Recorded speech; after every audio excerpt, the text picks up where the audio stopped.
আগামী সংসদ নির্বাচন নীল নকশার মাধ্যমে হতে যাচ্ছে কিনা তা নিয়ে জনমনের সন্দেহ রয়েছে বলে অভিযোগ করেছেন জামাত ইসলামী নায়েবে আমির ড সৈয়দ আব্দুল্লাহ মোহাম্মদ তাহের। প্রধান উপদেষ্টার সাথে বৈঠক শেষে তিনি বলেন, লন্ডনে গিয়ে একটি দলের সাথে বৈঠকের পর ভোটের তারিখ ঘোষণা করায় একটি দলকে সুবিধা দিতেই নির্বাচন আয়োজন হচ্ছে। ড তাহের প্রশ্ন রেখে বলেন, যেখানে সরকার বাস স্ট্যান্ড দখল ঠেকাতে পারে না, চাঁদাবাজদের ধরতে পারে না, সে সরকার এত বড় নির্বাচন আয়োজন করবে কিভাবে? জুলাই সনদ বাস্তবায়নে একটিমাত্র দল বাধা দিচ্ছে বলেও এ সময় অভিযোগ করেন জামাতের নায়েবে আমির। প্রধান উপদেষ্টার বাসভবন যমুনায় জামাতের 4 সদস্যের প্রতিনিধি দলের সাথে বৈঠক করেন ড মোহাম্মদ ইউনূস। পরে প্রধান উপদেষ্টার সাথে বৈঠক করেন এনসিপি প্রতিনিধি দল। চলমান রাজনৈতিক পরিস্থিতি ও নির্বাচন নিয়ে সন্ধ্যা 7:30টায় প্রধান উপদেষ্টা বৈঠক করবেন বিএনপির প্রতিনিধিদের সঙ্গে। বর্তমান সরকার এবং আরো কিছু দেশ বিদেশের শক্তি মিলে নির্বাচনকে সুস্থ হওয়ার ক্ষেত্রে বাধা তৈরি করা চলেছে। একটি নীল নকশার নির্বাচনের দিকে আমরা যাচ্ছি কিনা সেই ব্যাপারে আমাদেরও প্রশ্ন তৈরি হয়েছে, জনমনেও প্রশ্ন তৈরি হয়েছে। কারণ হিসেবে আমরা বলেছি যে এই সরকার লন্ডনে গিয়ে নির্বাচনের তারিখ ঘোষণা একটি দলের সাথে বৈঠক করে এটা নজিরবিহীন ঘটনা এবং এতে করে তার নিরপেক্ষতা ক্ষুণ্ণ হয়েছে এবং একটি দলকে বেনিফিট দেওয়া হয়েছে মানুষের পারসেপশনের ক্ষেত্রে যে এই দলটি আগামী নির্বাচনে ভালো করবে। কোনো দল পরিকল্পিতভাবে নানা শর্ত দিয়ে নির্বাচনের পথে বাধা সৃষ্টি করছে বলে অভিযোগ করেছেন বিএনপির ভারপ্রাপ্ত চেয়ারম্যান তারেক রহমান। দলের প্রতিষ্ঠা বার্ষিকীর আলোচনায় তারেক রহমান বলেন, নির্বাচনকে সামনে রেখে নানা রকমের ষড়যন্ত্র ডালপালা মেলতে শুরু করেছে, কিন্তু কোনো ষড়যন্ত্রই বিএনপির অগ্রযাত্রাকে রুখতে পারবে না। আলোচনা সভায় তিনি আরও বলেন, জনগণের সরকার প্রতিষ্ঠিত না হওয়া পর্যন্ত গণতন্ত্র ঝুঁকিমুক্ত নয়। এ সময় অশুভ শক্তির অপতৎপরতা প্রতিহত করতে সবাইকে ঐক্যবদ্ধ থাকার আহ্বান জানান বিএনপি নেতারা। কামরুজ্জামান রাজীবের রিপোর্ট। সব মশার বিরুদ্ধে সুরক্ষা দিতে এলো বসুন্ধরা এক্সট্রিম অ্যারোসল। মশার বিরুদ্ধে এক্সট্রিম সুরক্ষা। ৪৫তম প্রতিষ্ঠা বার্ষিকী উপলক্ষে রাজধানীর ইঞ্জিনিয়ার্স ইনস্টিটিউশন মিলনায়তনে আয়োজিত আলোচনা সভায় অংশ নেন বিএনপির শীর্ষ নেতারা। এতে লন্ডন থেকে ভার্চুয়ালি যুক্ত হন দলের ভারপ্রাপ্ত চেয়ারম্যান তারেক রহমান। বক্তব্য রাখতে গিয়ে দলের সিনিয়র নেতারা বলেন, জনগণের কল্যাণে কাজ করে দেশের সবচেয়ে জনপ্রিয় দলে পরিণত হয়েছে বিএনপি। সংকটকালে দেশের মানুষ বিএনপিকে বেছে নিয়েছে। অতীতের মতো আবারও সব ষড়যন্ত্র থেকে দেশকে সংকটমুক্ত করবে বিএনপি। আমাদের আজকে বিভিন্নভাবে একটা মহল ভিন্ন খাতে পরিচালনা করার চেষ্টা করছে। এই নির্বাচন যেটা এখন একমাত্র বিকল্প এই দেশকে রক্ষা করবার, সেই নির্বাচনকে আজকে বিঘ্নিত করবার, তাকে ব্যাহত করবার প্রচেষ্টা চালানো হচ্ছে। আমরা যে কোনোভাবে হোক জনগণকে সাথে নিয়ে এই সকল ষড়যন্ত্রকে আমরা রুখে দেব। এখন কিন্তু আন্দোলনও করতে হবে, গণতন্ত্র প্রতিষ্ঠিত করতে হবে, সাথে সাথে দেশ গড়ার যে পরিকল্পনা আমাদের নেতা, সেই পরিকল্পনা নিয়ে জনগণের কাছে যেতে হবে। সভায় প্রধান অতিথির বক্তব্যে তারেক রহমান বলেন, ইতিহাসের প্রতিটি অধ্যায়ে দেশ ও জনগণকে রক্ষা করেছে বিএনপি। ফ্যাসিবাদ মুক্ত বাংলাদেশে জনগণের অধিকার প্রতিষ্ঠার একমাত্র পথ নির্বাচন। তা রুখতে যারা অপতৎপরতা চালাচ্ছে তারা জাতির মঙ্গল চায় না। প্রিয় সহকর্মীবৃন্দ, পতিত পরাজিত পলাতক স্বৈরাচার মুক্ত বাংলাদেশে অন্তর্বর্তীকালীন সরকার যখন জনগণের অধিকার প্রতিষ্ঠার পথে হাঁটছে, তখন কোন রাজনৈতিক দল নির্বাচনের মাধ্যমে জনগণের অধিকার প্রতিষ্ঠার পরিবর্তে তাদের দলীয় স্বার্থ চরিতার্থ করার জন্য নানা শর্ত আরোপ করছে এবং এই শর্ত আরোপ করে নির্বাচনের পথে হয়তোবা পরিকল্পিত উপায় বাধার সৃষ্টির অপচেষ্টা করছে বলে বহু মানুষ এরই ভিতরে ভাবতে শুরু করেছেন। তিনি অভিযোগ করেন, নির্বাচনকে বাধাগ্রস্ত করতে দেশের পরিস্থিতি অস্থিতিশীল করার চেষ্টা শুরু হয়েছে। সংকট সমাধানে নির্বাচনই একমাত্র উপায় বলে মন্তব্য করেন তিনি। সংস্কারের প্রয়োজন রয়েছে অবশ্যই, তবে জনগণের অধিকার চর্চা এবং প্রয়োগের পথে বাধা সৃষ্টি করে কোনো সংস্কারকেই টেকসই করা যাবে না। আমাদের সকলকে সতর্ক থাকতে হবে। আসন্ন জাতীয় নির্বাচনকে সামনে রেখে নানা রকম ষড়যন্ত্রের ডালপালা মেলতে শুরু করেছে। তবে জনগণের সঙ্গে সম্পর্ক থাকলে আমরা বিশ্বাস করি কোন ষড়যন্ত্র এই বিএনপির অগ্রযাত্রাকে রুখতে পারবে না ইনশাআল্লাহ। জনগণের অধিকার প্রতিষ্ঠায় বিএনপি অতীতেও লক্ষ্যচ্যুত হয়নি, ভবিষ্যতেও হবে না বলেও জানান তারেক রহমান। কৃষি উপদেষ্টার সাথে শিক্ষার্থীদের বৈঠকের আশ্বাসে 5 ঘন্টা পর রেলপথ অবরোধ তুলে নিয়েছেন বাংলাদেশ কৃষি বিশ্ববিদ্যালয়ের শিক্ষার্থীরা।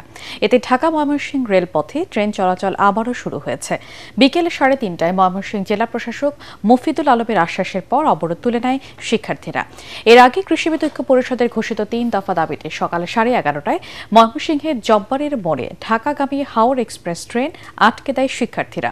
এতে ঢাকা ময়মনসিংহ রেলপথে ট্রেন চলাচল বন্ধ হয়ে যায়। ডাকসুর 2 ভিপি প্রার্থী সাদিক কায়েম ও উমামা ফাতেমার বিরুদ্ধে আচরণবিধি লঙ্ঘনের অভিযোগ তুলেছেন ছাত্র দলের ভিপি প্রার্থী আবিদুল ইসলাম খান। এ বিষয়ে দ্রুত ব্যবস্থা নিতে প্রধান রিটার্নিং কর্মকর্তার কাছে অভিযোগ করেছে ছাত্র দলের প্যানেল। এদিকে শিবির সমর্থিত জোটের জিএস প্রার্থী SM ফরহাদের প্রার্থিতা চ্যালেঞ্জ করে রিটের পর এবার একই প্যানেলের আরেক প্রার্থী ফাতেমা তাসনিম জুমার প্রার্থিতা বাতিল চেয়েছে বিভিন্ন প্যানেল। বিস্তারিত জানাচ্ছেন মুশফিকুর রহমান। 9 সেপ্টেম্বর নির্বাচনকে ঘিরে জমে উঠেছে ডাকসু ও হল সংসদ নির্বাচনী প্রচারণা। 6 বছর পর নিজেদের ছাত্র প্রতিনিধি নির্বাচনের সুযোগ পেয়ে উচ্ছ্বসিত শিক্ষার্থীরা। উৎসবের আমেজে ভাসছে ঢাকা বিশ্ববিদ্যালয় ক্যাম্পাস।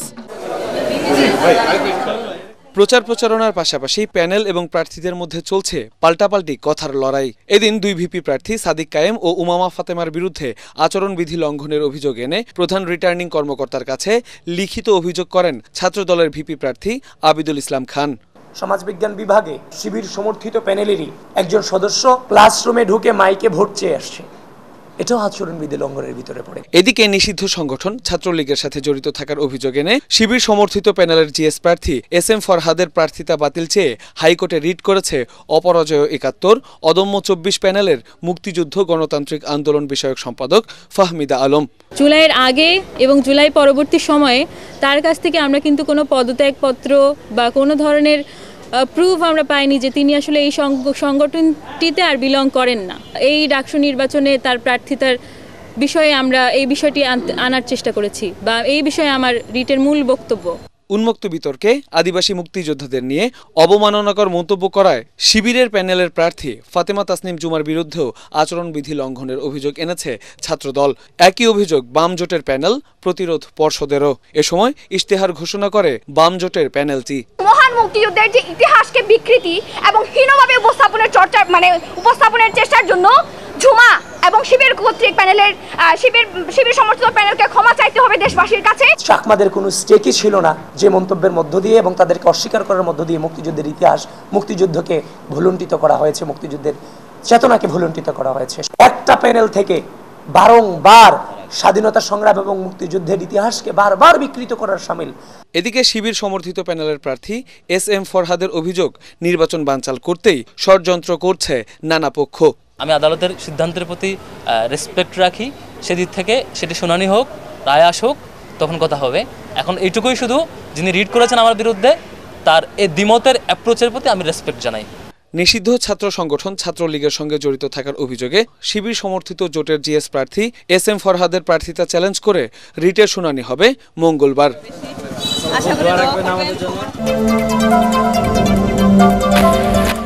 গণ অধিকার পরিষদের সভাপতি নুরুল হক নূরের শারীরিক অবস্থার কিছুটা উন্নতি হয়েছে বলে জানিয়েছেন ঢাকা মেডিকেল কলেজ হাসপাতালের পরিচালক ব্রিগেডিয়ার জেনারেল মোহাম্মদ আসাদুজ্জামান।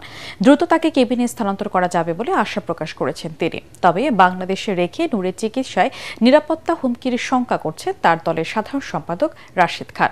তাই তাকে বিদেশে নিয়ে উন্নত চিকিৎসার দাবি জানিয়েছেন নূরের স্ত্রী মারিয়া। ইমদাদুল্লাহ বাবুর রিপোর্ট। ঢাকা মেডিকেল কলেজের আইসিইউতে 3 দিন ধরে চিকিৎসাধীন গণ অধিকার পরিষদের সভাপতি নুরুল হক নূর। 6 সদস্যের চিকিৎসক বোর্ডের চেষ্টায় এখন শঙ্কামুক্ত তিনি। ধীরে ধীরে লোকজনের সাথে কথা বলছেন নূর। তরল খাবারও খেয়েছেন তিনি। তবে তার উপর হওয়া নির্যাতনে এখনও ট্রমাটাইজড ডাকসুর এই সাবেক ভিপি। এক ব্রিফিংয়ে ঢাকা মেডিকেল কলেজ হাসপাতালের পরিচালক জানিয়েছেন, আগের চেয়ে নূরের শারীরিক অবস্থা এখন ভালো। এখন উনি ভালো আছেন, তবে একটু যেটা হয় এই ধরনের একটা ব্লান্ট ট্রমা বা এই ধরনের ফ্র্যাকচার হয়েছে কিছু, সেই জন্য ওনার কিছু ব্যথার কমপ্লেন আছে, একটু ঘুমের সমস্যা হচ্ছে। এটাই উনি আমাকে আজকে একটু আগে যখন আমি দেখে আসলাম আমাকে জানালেন। উনি স্টেবল আছেন এবং কথাবার্তা বলছেন বা লিকুইড ডায়েট উনি খেতে পারছেন বা খাচ্ছেন। তবে চিকিৎসকদের এই দাবির সাথে একমত নন নূরের স্ত্রী মারিয়া। তিনি বলছেন, চিকিৎসকরা তাকে জানিয়েছেন নূর এখনো সংকটাপন্ন। প্রথমে বলছিল তারা 36 ঘন্টা, তারপরে এখন তারা মানে আমার মিডিয়ার সামনে আসা এজন্যই যে এখন তারা বলতেছে যে 72 ঘন্টা পর ছাড়া আমরা বলতে পারতেছি না। তার মানে ও এখনো শঙ্কামুক্ত না। উন্নত ট্রিটমেন্টের জন্য মানে বাহিরে যাতে ওর চিকিৎসার ব্যবস্থাটা করা হয়। রোববার নূরের শারীরিক অবস্থার খোঁজ খবর নিতে হাসপাতালে আসেন বিএনপির সিনিয়র যুগ্ম মহাসচিব রুহুল কবির রিজভী। তিনি বলেন, নূরকে হত্যা করাই ছিল হামলাকারীদের উদ্দেশ্য। এ সময় নূরের সঠিক চিকিৎসা দেশে হবে না বলে আশঙ্কা প্রকাশ করেন গণ অধিকার পরিষদের সাধারণ সম্পাদক রাশেদ খান।